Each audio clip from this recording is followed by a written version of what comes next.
সমাজে এই যে ইফটিজিং হয়, আপনার বোনের বয়সী একটা মেয়েকে কিছু বখাটে টিটকারি করে, এই বলে সেই বলে, নোংরা কথা বলে, রাস্তায় দেখেও আপনি পাশ দিয়ে না দেখার মতো চলে যান কেন? আপনি দাঁড়ান না কেন? আপনি দাঁড়ালেই তো থেমে যাবে, কারণ সত্যের যে শক্তি তার সামনে মিথ্যা মুখ থুবড়ে পড়ে।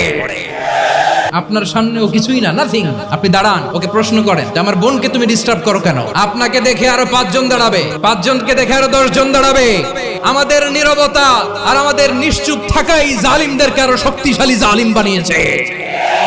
টেন্ডারবাজি, চাঁদাবাজি, দুর্নীতি, অপরাধ, দখলদারিত্ব, মজুদদারি, এগুলো সবকিছু একসাথে প্রতিরোধ করতে হবে, ঠিক কিনা বলেন?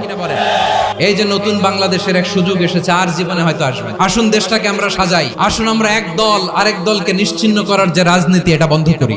সব দলের প্রতি আমার আহ্বান, আল্লাহর শপথ নিয়ে বলি, এই নাসিহাত গুলো সবার জন্য, সব দলের জন্য, সব মতের মানুষের জন্য। আমরা কোনো দলের প্রতি মানুষকে